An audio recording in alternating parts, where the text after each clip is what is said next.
好，我哋係奇異研究所，我阿喬，我係阿君， Oh my god，我把聲勁難聽。係㗎。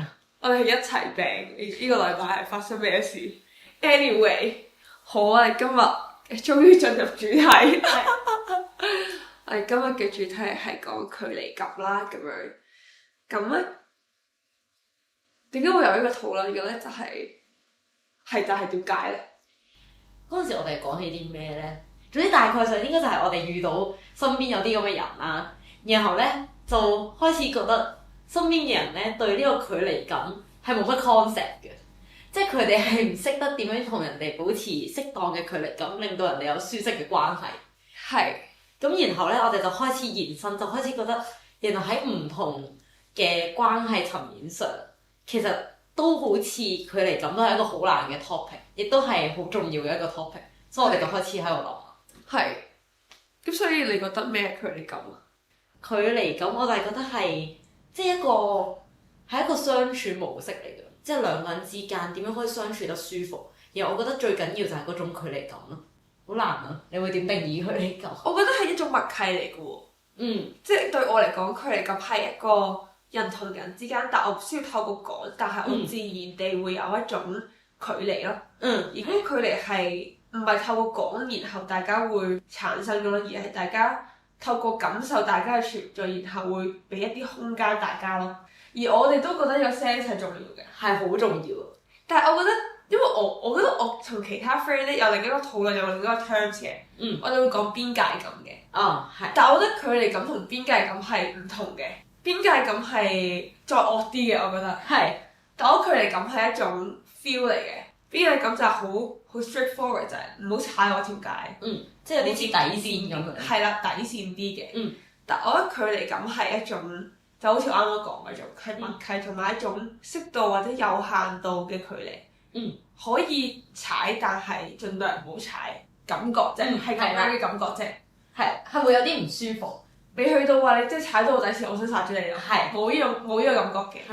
係啦，純粹係一種，其實你踩咗我都唔會覺得好難受嘅，但係默默地開始喺內心，默默地會有啲內心唔係好舒服。係啦，但係你未踩到我底線嘅。咁我會覺得呢個係距離感咯。我覺得係唔熟嘅人先更加要有邊界感。你同我唔熟，跟住我就好想不反正，所以我期望你唔好踩我條界，唔好進入我嘅領域咯。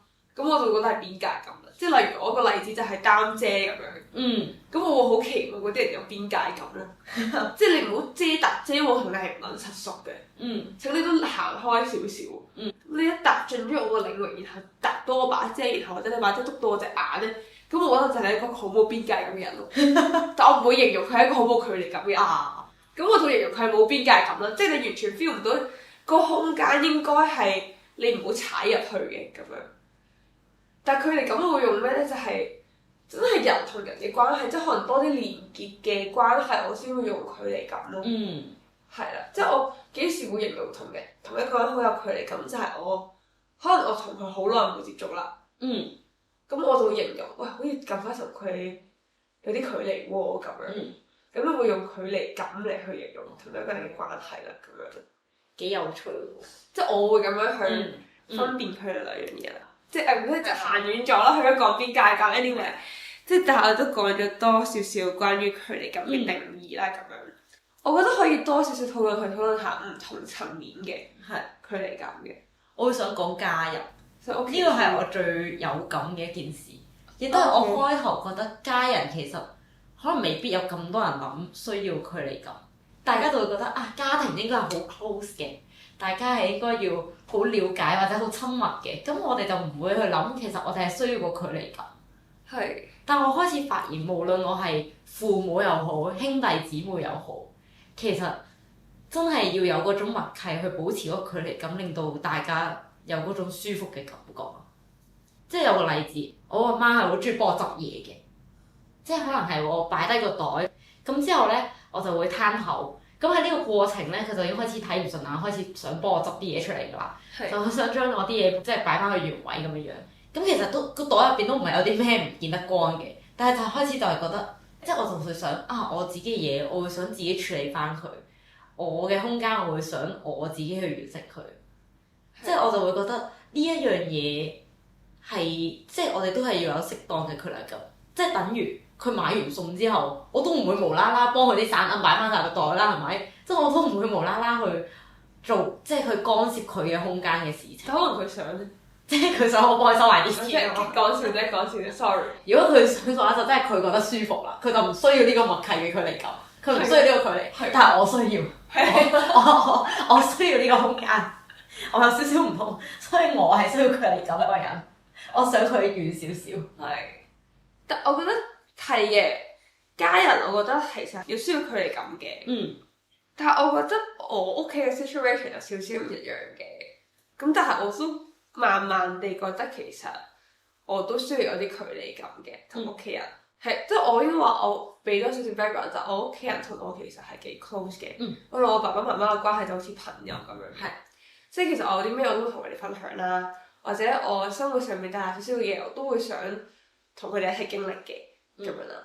但係去到某一個時段開始咧，我唔係唔想同佢哋分享我生活嘅大小所有嘢，但我需要一個空間去沉澱，而我消化完，我先可以同佢哋分享到。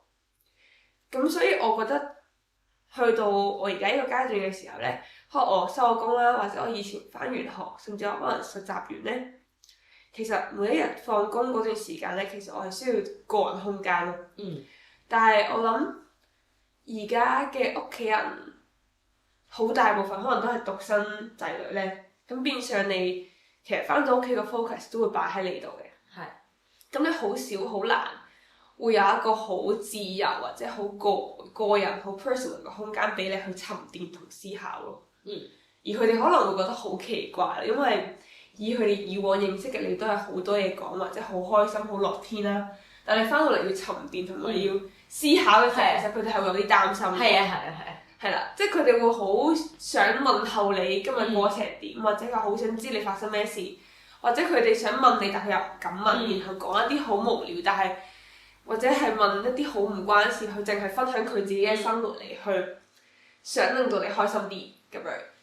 咁樣係會令到我人穩陣咗啦，應該咁講，因為其實我嗰刻可能我就係真係需要一個空間去沉澱我今日發生嘅所有嘢，可能未必係唔愉快嘅，純粹就係一種我就係未諗得通，我人執着嗰啲位我未消化晒咁樣。咁當有個人同你去 input 好多資訊量嘅時候咧，其實你係會好敏感同好煩躁啦，咁就會多咗摩擦啦。咁後嚟我會去 reflect 翻呢個關係，或者我同我屋企人相處嘅呢個模式嘅時候，其實我發現咗就係因為冇距離感咯。係即係大家都唔會去留一個空間俾大家去思考，同埋唔會留一個空間俾大家自己去消化生活嘅嘢咯。但係我覺得咧，我屋企人係開始 realize 到要有距離感呢件事。我覺得係我主動拉開咗個距離感先，即係可能我自己返房嘅時間多咗，或者佢開始會 feel 到其實因為我係一個分享欲好旺盛嘅人嚟嘅，我一返屋企咧，其實我係會講晒我發生啲咩事，但係我係典型嗰啲報喜不報憂嘅類型嚟嘅。咁開始咧，其實佢哋其實應該 sense 到可能有啲咩事發生咗，但係佢見我冇講，咁佢而家都唔會有嗰種追問嗰個過程。咁其實呢樣嘢我覺得係舒服嘅。咁其實我又覺得我唔係唔講得，但係你就要等我沉澱咗，即係我自己處理好我自己，我先至再去處理呢個部分。所以我覺得係可以慢慢調整嘅。我覺得嗰個距離感咧係會令到屋企人個關係好咗。但係你覺得點樣先可以做到咧？我覺得係好多時候咧，佢哋唔知我哋想要啲咩，即係我就會講咯，就會話啊今日好攰啦。咁樣，跟住先至去離開。我覺得佢哋好多時候咧係，佢唔知道佢要做啲咩。有啲人唔開心係需要自己一個，有啲人唔開心係需要同朋友去傾訴，有啲人唔開心係要喊。咁每個人有唔同嘅處理手法，但係佢唔知道佢應該做邊個手法會令到你舒服。所以我係會直接講嘅。你係用講嘅方式？我係，因為我覺得佢 get 唔到㗎。我反而我會諗多步，就係點樣先可以大家好自然地會產生到呢個距離感咯？因為我覺得如果係我講嘅話，咁嗰件事係好溫和咯。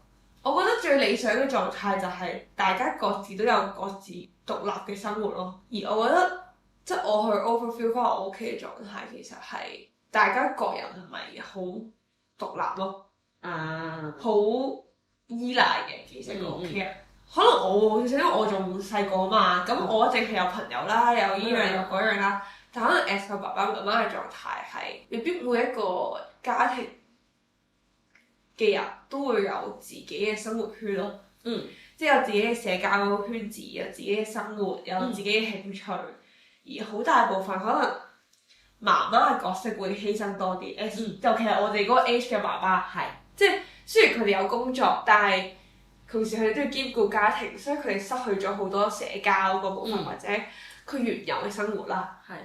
咁所以變相就佢好依賴，或者佢生活重心係好仔女同埋家庭導向啦。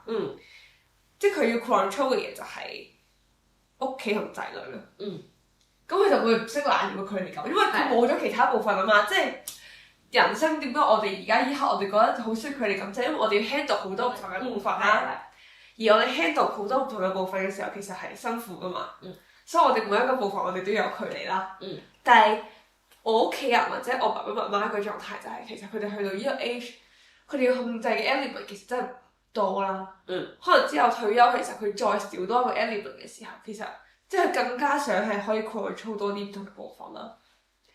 咁所以我就會，反而我依一刻我會諗，如果屋企人嗰部分嘅距離感，真係我好想令到佢哋都有佢自己嘅生活圈咯。即係佢都好撚忙嘅時候，佢就會煩鳩啦。即係得我一個忙係冇用噶嘛，咁佢都會搶我點解翻屋企食飯或者唔做呢樣唔做嗰樣。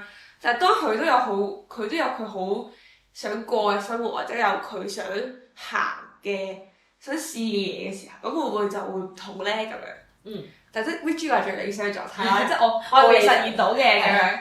但我覺得我託賴我爸爸媽媽已經係一個好即係好 active 喺啲生活圈嘅人啦，即係都好算多朋友，即係都有啲活動 gathering 嘅。但我覺得都未最理想，因為始終都係靠緊朋友。但我覺得興趣先係可以行到最後嘅。咁但係我自己都未建立到一個好 sustainable 嘅興趣啦，所以我都冇權講佢哋啦。即係純粹我哋齋討論一個最理想嘅狀態，就戴翻頭盔先 OK 嘅。係啦，即係我會覺得我會咁樣睇咯。呢一刻嘅話，我唔知可能幾年之後我點睇啦。可能因為我哋而家都 single 啦，同埋我而家都過緊啲好自由嘅生活啦，所以我先會覺得可以係咁樣咯。但係我覺得我屋企唔同嘅就係冇你嗰個 bonding 咁強嘅，即係我哋唔係朋友咁相處嘅。然後我哋而家個相處模式咧就係我哋個距離感咧，應該話係即係可能放工翻屋企食飯呢段時間就會係傾偈，但係只要一沖完涼咧，就係各自各嘅 me time 㗎，即係而家係大家好有默契地，我媽沖完涼就會翻入房，我就會開始自己做護膚，然後自己喺廳度煲劇又好，就攰嘅想攤翻入房嘅又好，所以咧我覺得而家我哋係佢哋唔同嘅就係佢好多時間真係喺屋企嘅，然後咧我就係佢哋係嗰啲你唔講我點知啫嘅呢一類人嚟嘅。即係如果我要依靠話大家有嗰個默契一齊行嗰步咁樣，係我發現咧呢個默契要好耐嘅。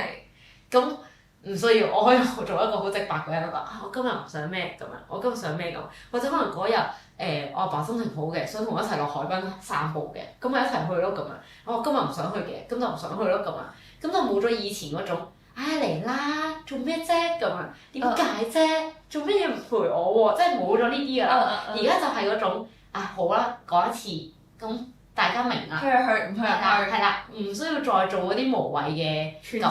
係啦，所以我就係覺得點解我會揀直接講就係因為我唔想有任何要估或者要嗰啲氹嗰啲過程，即係我就淨係想連呢一堆嘢都消滅。係啊，我係想連。最好就係最快解決同埋係大家舒服嘅方式去解決。係啦，而我覺得喺我屋企嚟講係 work 嘅呢一套。咁幾好啊！因為我覺得係因為你本身個人。即係for information 啦，其實我已經識咗佢好耐啦。但係我覺得係因為本身我對佢嘅認識，佢已經係一個好中意、好願意講自己點諗，或者好願意表達自己想點嘅人啦。但我唔係嘅。係同埋我覺得對於我嚟講咧，要講出聲呢樣嘢，要講去表達自己想點係困難嘅。但其實我唔係唔講得嘅，但我會多咗好多考慮咯。你會諗好多嘢咯。係啦，想顧及人感受，又想即係點樣諗多步，幫佢諗埋，又幫自己諗。係啦，跟住我就會平衡咗好多嘢，我先講嗰個決定出嚟嘅咁樣。咁所以對我嚟講咧，要講開咗面講自己想點咧，係唔 work 嘅，同埋我好怕俾人 reject 嘅。所以我盡量就唔好咯。即係我最期望就所有嘢都好自然而成地發生喺我嗰個我理想嘅狀態入邊發生，咁我就會做好多嘢嚟去令到嗰件事發生啦咁樣。即係慢慢好多嘅鋪墊同埋好多嘅層，即係好多嘅鋪墊啦，好多嘅即係前期嘅準備啦咁樣嘅，即係完全係戇鳩嘅其實都。但係係咯，我就會係咁樣咯。但係我覺得係即係每個人真係唔同做法咯。因為你嗰套喺你屋企其實好 work 㗎，即係你哋屋企人嗰個默契其實係做到嗰個距離感嘅事，而我嗰套喺我自己屋企都係 work 嘅。咁所以其實就真係即係我中意你開頭講話係一個 sense，係一個默契嚟嘅，係真係唔同人嗰個夾。可能我同我屋企人係咁夾，但係我同我朋友已經唔係咁樣夾。所以其實係即係冇話邊一樣嘢先係啱嘅做法嘅，就係有啲嘢就係你哋會自然而然地做，係啦，就發生到呢件事咯。我覺得屋企人係咁樣嘅啫。我哋講下 friendship。但我覺得 friendship 嘅做法係有少少唔一樣嘅。我覺得係我本身對 friendship 咧，係就算幾 friend 嘅朋友都好咧，我都係有啲距離感嘅。即係唔係我同我 friend 嘅 sense 喎，係我本身對於朋友呢樣嘢，我已經設立咗一種距離感。我會覺得就算朋友再 friend 都好，即係我都會有一啲嘢會有啲保留咯。個保留唔係即係我有啲嘢要呃你定點樣，即係唔係嗰個保留，而係我唔會踩到好盡，或者我唔會將段關係推到極致咯。我點都會留一線嘅，就算 even 係老 best 都好，我都會係咁樣。咁但可能啲人會覺得咁即係唔係老 best 啦？老 best 要好似 family 咁相處，即係但係唔係㗎，我哋 family 都好有係咯，即係我哋都要好有佢咁咯。所以對我嚟講，就係 friendship 就係，就算 even 係你知道晒我生活所有嘢，但可能我同你嘅相處模式我都未必會去到極致咯。即係我都會有一啲保留，或者我都會有一啲距離咯。呢個係我唔係我同啲朋友一齊建立，而係我自己本身對朋友已經係咁樣建立啦咁樣。咁所以我就算 even 同我再 friend 嘅朋友都好咧，永遠都可能未必會去到人哋所講最 friend 嘅嗰個狀態咯。係啦，我應該會係咁樣，即係可能人哋已經覺得同我已經係好 friend 啦。但可能我心入邊我都仲係覺得大家都係留一線啦，或者大家都係我都唔會踩到咁盡。即係可能有啲嘢佢唔講咁我就算啦，或者有啲嘢係我唔會做盡晒啦咁樣。所以我就會覺得留啲空間俾大家啦咁。我以前咧，我覺得我以前對朋友係冇距離感呢個 concept 添。我係嗰種咧即係乜嘢都可以講晒俾個朋友聽。even 佢係啱啱識嘅啲朋友，即係我都係覺得我可以毫無保留嘅乜都講俾你聽。然後我都會想收翻咁多嘢，即係我都會想你有事嘅時候都同我講翻咁多嘢咁嘅樣。即係我以前對朋友嗰種就係嗰種即係毫無保留啊！我希望彼此都係毫無保留地付出俾對方咁嘅樣。跟住最尾咧，你就會發現，即係尤其是過咗中學雞嗰啲時代咧，你就會發現其實你咁樣諗係好撚戇鳩，即係好撚嘥你自己心力同埋精神。即係而家我會想要翻嗰種距離感係，即係我覺得唔需要所有嘢咁赤裸於人前啊！即係我就覺得我以前係好赤裸，我係覺得我咩都可以講俾你聽，就算我好唔開心，我插咗啲咩事，我都覺得冇咩問題。但係我而家係覺得其實唔使樣樣嘢都一定要同人哋分享，係有啲嘢可能係係真係需要自己去沉澱，自己同自己溝通。咁呢件事即係我就唔需要再即係好似以前咁樣毫無保留咁同朋友講。同埋我以前咧係會覺得我唔中意個朋友同我咁有距離感咯，因為我覺得佢同我唔夠 friend，即係我會覺得佢疏遠我咁樣。即係我以前都會有呢個心態咯，我就會覺得即係如果有啲嘢我唔知，我就會覺得我係咪唔 friend 咧咁樣樣。即係我而家諗翻我就會覺得其實我有啲嘢可能你問我最 best 最 best friend 咁樣，你識咗我20年，可能有啲嘢你都未必知。係啊。咁但係我哋係咪 friend 咧？咁我會話，如果有啲咩事，我都係第一時間會話你。咁我哋唔係 friend，但係我就係會覺得，可能我唔開心嘅時候，我唔係樣樣嘢都要將所有我承受嘅嘢同時間 push 埋俾你承受，或者你承受嘅嘢，我都唔應該攬咁多落自己身上邊，然後去係諗埋點樣幫你處理。我以前好中意嗰啲你唔開心，我幫你諗點樣處理。係啊，我係嗰啲。最緊要幫人。係啊，最緊要你唔開心，我而家即刻出嚟揾你，你唔好你唔好自己一個亂諗，跟住我就會幫你開始諗點樣解決啊，點樣可以忘記呢啲事情啊，點樣可以開心翻，咁即係我可以幫你諗晒成套 plan 咁樣。即係我會發現咧，咁樣咧個人個負擔係好重。係。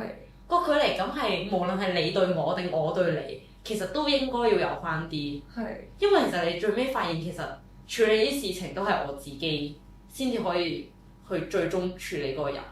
即係我會覺得我以前係嗰種窒息嘅處理手法啦，係即係我會俾晒所有嘢人哋，但係我唔知人哋承唔承受到，但係我都冇 care 嘅以前都。但係人哋有啲咩嘢我都會剔晒佢，但係我都冇理由我承受到嘅。但係我就會覺得呢個係一個冇距離感兼兩方面都唔會舒服嘅狀態咯。係。所以我而家就會覺得有啲嘢唔需要下下都去到咁盡咯。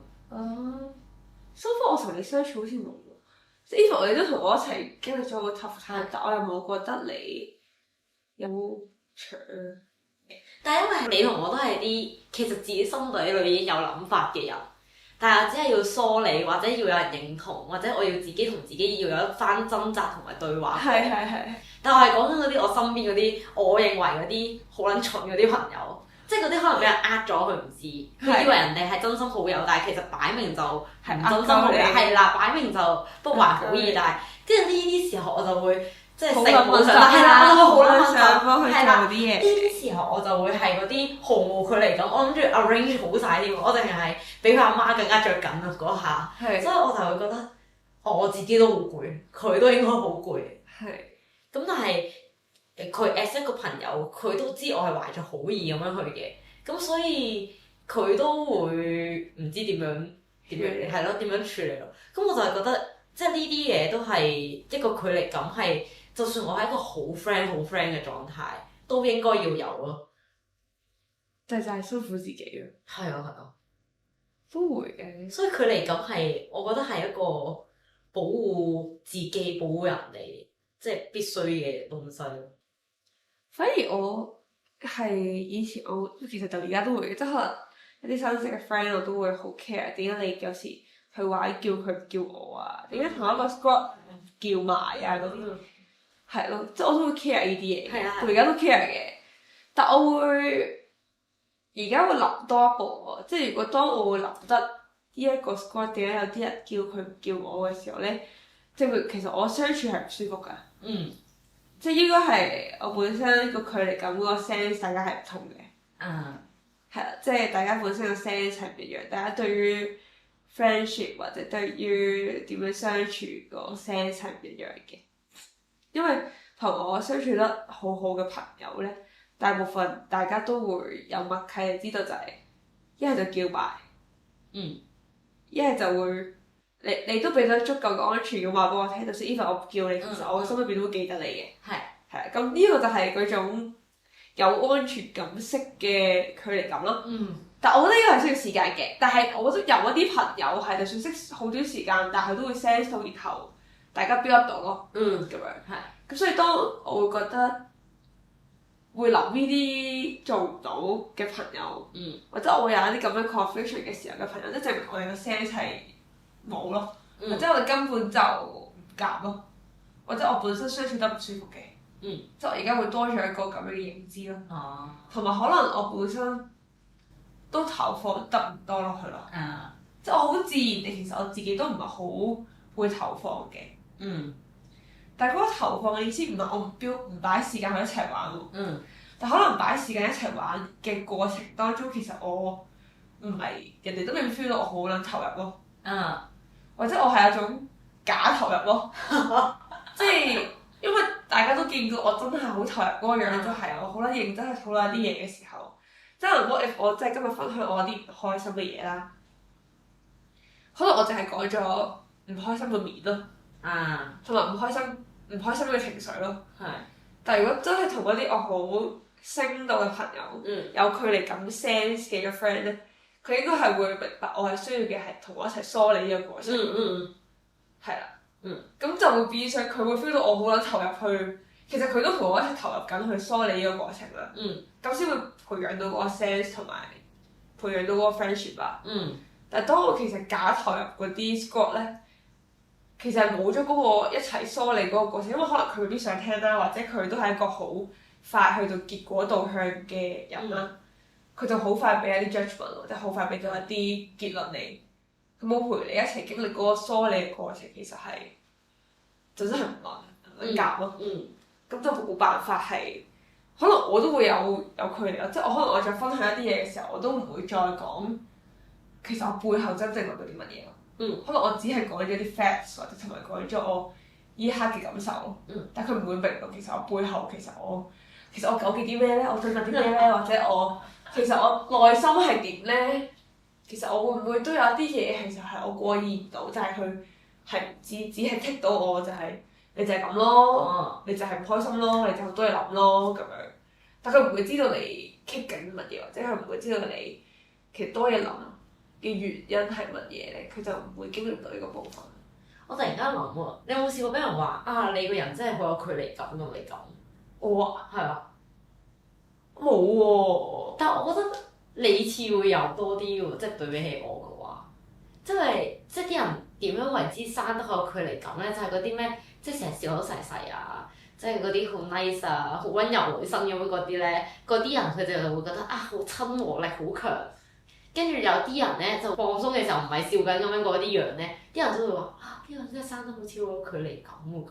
但係因為我可能我長期都會笑口噬噬，即係我覺得你已經係笑比我笑得少啲㗎啦。係啊，我都係長期。但係因為我係禮貌 guys。係。我好中意客套。係。係啦，咁所以我覺得人哋可能都會以為我唔知，其實我都有啲仆街嘅，即係我新識一個人嘅時候咧，我好快嘅狀態就會好啊 OK 啊冇所謂啊可以啊咁啦。嗰個社交模係啦，嗰個社交模出咗嚟，但係可能人哋會覺得我真係冇所謂同埋 OK 冇問題，但係只不過我咁仆街咁講就係因為其實我真係對你唔上心同唔在意啊。即係對於我嚟講，對於我唔上心同唔在意嘅人咧，其實我所有嘢都係冇所謂同埋唔 care 啦咁樣。咁所以我就會俾人感覺我好易相處，friendly 啦。因為我真係唔 care 啊嘛，即係你其實點樣刀槍不，即係你講乜嘢啊，佢刀槍不入啊，因為我完全零 care 咯，咁樣。咁但係當我有啲上心同在意嘅人嘅時候就，即係嗰件事係我執着嘅嘢咧，咁我就未必會係咁咯。但因為咧，以前咧有段時間成日喺度講咧，即係嗰啲人。佢樣生得好有距離感，其實係有啲貶義嘅意思㗎咯，即係講緊係咩？係喎，即係佢嘅意思係真係佢個人唔係好 nice 啊，即係感覺唔容易 friendly 啊，即係如果俾你揀一個笑口噬噬同一個睇落去有距離感嘅人，啲人揀同距離感相處嘅人。我而家都係，我覺得冇乜壓力。咩？但係嗰陣時，即係以前有呢一個 terms 嗰陣時，啲人係咁樣形容呢個人真係好似好有距離感喎咁樣。其實我會覺得係有啲貶義嘅意思㗎咯，即係嗰陣時咁樣用呢個 terms。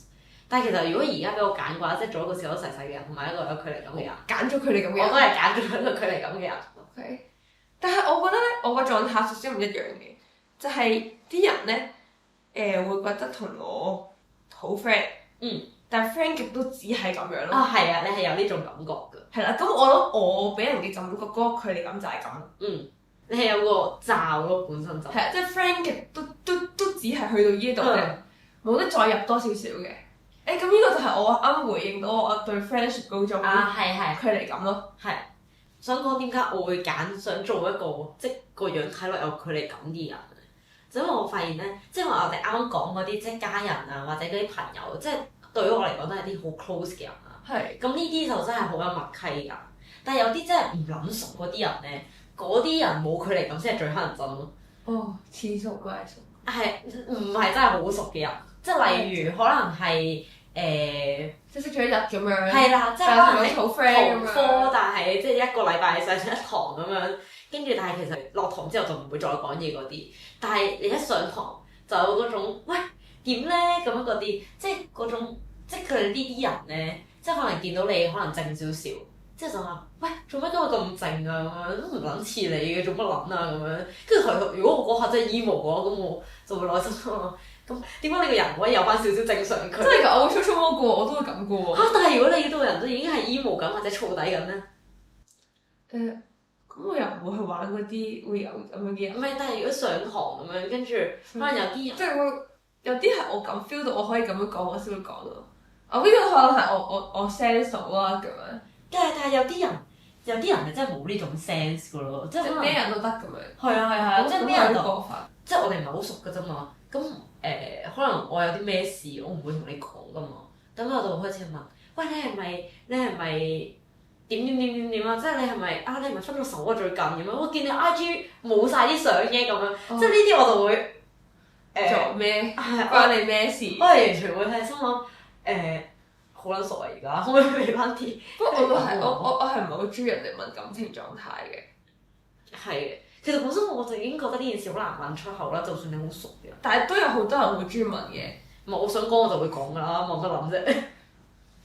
我不過我都採取一種就係。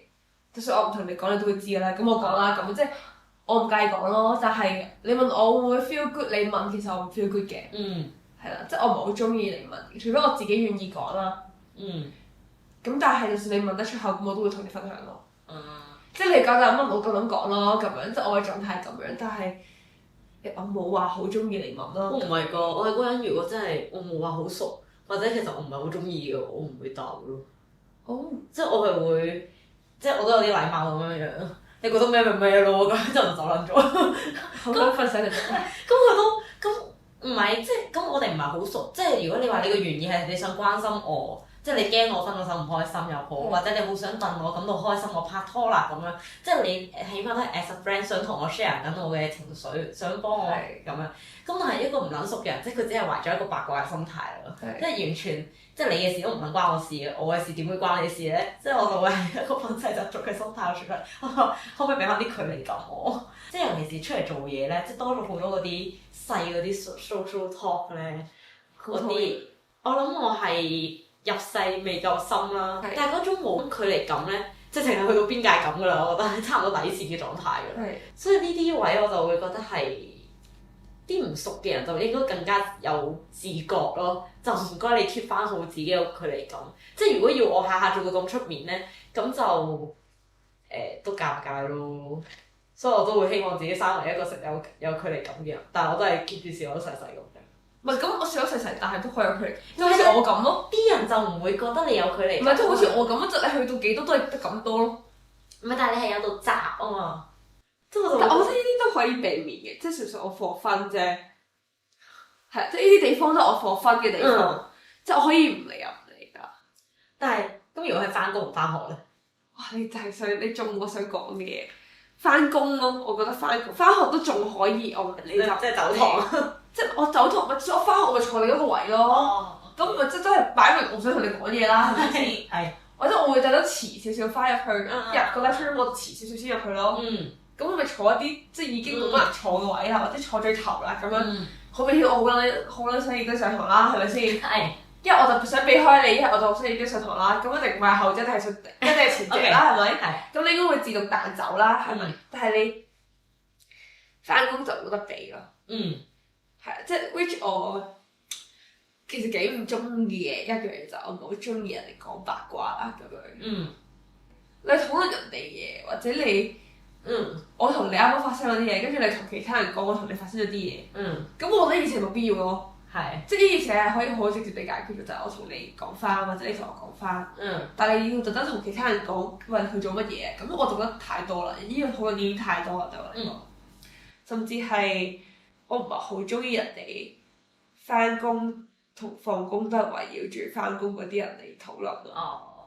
即係我覺得我同其他朋友討論嗰樣嘢就係其實你係咪生活真係好寬，就係得翻呢樣嘢咧，係咪好乏味咧？即係你人生係咪淨係得工作嘅人可以討論，或者係咪得工作可以討論咧？可能對我嚟講，呢一刻我生活仲有好多唔同嘅部分啦。咁所以 that's why 我覺得返工嘅我就真係唔係好想討論返工嘅人咯。我都係。但係我覺得有個位好棘嘅就係、有時可能你純粹係一種關心，即係可能大家今日見到話誒琴日做咗啲咩啊，即係其實呢個純粹係一個好 small talk 或者係一個好普通嘅一個關心，但係啲人會覺得你做咩問我呢啲問題啊？你做咩 touch 我私生活？但係呢樣嘢好難嘅，因為其實係即係睇你同嗰啲人熟唔熟咯。即係例如係我啦，我係嗰種，因為我唔想有呢啲 small talk，所以我都唔會 start 呢啲咁樣嘅 small talk。我直情係 define 為佢哋只係工作嘅同事。That's right，所以我最好就係咁咯。係啊，就我係直情朋友都唔需要，我哋只係比較見得比較多嘅同事啫。但係你覺得，如果你有啲同事問你攞 IG，你俾唔俾？friend 可以，但係你係要 friend 咗先。friend 可以，係啊。咁如果我會俾嘅，因為但係我都係嗰句啦。我唔知因為我本身個人咧好有距離感同埋好多雜啦。可能我喺中心同你嘻嘻哈哈，但我真係同你完全唔會同你 contact，同埋完全唔會想知道你私生活發生咩事啦。所以人哋都唔會夠膽問我攞 IG 咯。所以問我攞 IG 嘅人，一定已經同我夠熟咯，或者同我一定有其他嘅相處，唔會淨係得返工咯。咁所以嗰啲人就可以值得擁有。係啦，佢可能已經擁有咗咯，咁樣即係本來就已經擁有咗啦，咁樣。但係如果有啲唔係好 friend，但係好撚喐嘅同事咧，一見到你咧，喂，加我 IG 先啦。我 IG 又冇人睇得嘅。係，但係你會唔會覺得呢個人冇佢哋講？會啊，即係內心開始。我可以照加你咯。默默地 reflect。可以照加你咯，但我會可能唔 follow 你，會 unfollow 你咯。即係你可以 follow 我就 unfollow 你咯。係啊，我會係咁咯。無聲嘅抗議。係即係我唔 follow 你啫，我唔想了解你咯，但係你可以了解我嘅咁樣咯。但係總係有呢啲咁嘅人噶咯。我真係好少喎。我係真心少嘅喎。唔係，我係覺得，我係開始覺得，呢個世界真係咩人都有咯。係嘅。有啲人我係唔介意嘅，即係可能有啲甚至我淨係返咗1-2日嗰啲，即係可能係 day off 嘅 event， 然後嗰人問我個 IG， 我都冇覺得有 hard feeling 嘅，我覺得係 OK 嘅，即係舒服嘅，即係傾落係 OK 嘅，因為可以交個 IG 咯。但係有啲人係好明顯你嗰個 fight 定係你根本未去到嗰個 moment， 但係佢就開始做呢啲事情嘅時候咧，我就會覺得呢個人係 too much。係。即係我覺得一個人咧，如果你係好似我哋咁諗好撚多嘢嘅，即係成日顧及人哋感受，又顧自己，又顧人哋，又幫人哋諗埋嗰啲咧，其實係好多時候咧，你就會自然而然咁有距離感咯。但係啲好自我中心嘅人喎，嗰啲人嘅距離感係真係好差。我最尾發現咗，其實呢啲人都係佢諗唔到人哋咯，即係佢諗唔到雙方個人際關係嗰個雙方嗰個部分，佢就係諗到自己嗰部分咯。但係真係好多。係好多啊！呢個世界係好撚多呢種人，但我又冇刻意地討厭嘅，但我會有距離地相處咯。係啊，就算同你 friend 都會 feel 到你係有道閘嗰種人，所以你係可以做到呢件事咯。但係因為同我完全唔諗 friend 嗰啲人咧，係根本唔會睇到我嗰個粉細就一面咯，所以佢哋就會一路喺度不斷地就係覺得啊呢個人好臨時。但係其實我好期待啲人嚟衝破道閘。你好驚。同埋我就算同人相處都好咧，我新識一個人都好咧。我都會留好多距離感俾人咯，因為我好驚，因為我自己都會好驚人哋咁樣對我啦，所以我都會有好多前設或者我好多假設，就係我都唔好咁樣。咁我都會好快地，即係可能我問多一句，我都會收翻，你真係唔好問啊嗰句嘅。但我覺得好似留翻多啲空間俾大家，但係有時可能就係你唱嗰句，人哋你就唔會追到下個 answer。但我就會留翻嗰個空間啦。which 我覺得呢個係我對人嘅溫柔嚟嘅。就呢個係我對於係我自己對 friendship 或者對人際關係嘅一種溫柔嚟嘅，係啦。但我以前會覺得係唔好講溫柔啦，好似好 soft 咁嘅意思，即係好似好友情咁樣，純粹係一種我覺得對人嘅禮貌咯。係。但係原來對其他人嚟講係一種距離嚟嘅，但我自己唔知嘅，我而家先知咯。係多謝你。但係我覺得冇人好嘅。好多唔同層面嘅人際關係上咧，其實有翻啲距離感係好啲，大家都會舒服啲咯，雙方。所以我係慢慢地 build 翻呢一樣嘢咯。難嘅不過係好難㗎，因為距離感係好難做到，同埋要雙方都有默契呢件事係好難。同埋好多時候都係我有咯。有啲人好中意 touch，即係翻工好中意，有啲人好中意 touch 你個底線，所以可以再討論。係嘅。呢個工作上面，我覺得好難討論，可以再講。我覺得差不多。其實係㗎啦。我希望我自己會成為到一個有距有距離感嘅人。我覺得我已經係有距離感嘅，但我覺得可以學識點樣再好好地運用距離感咯。哇，好難。係啦，就我覺得要再拿捏得好啲嘅，即係呢個係我20歲頭嘅一種學習。今日係咁多，拜。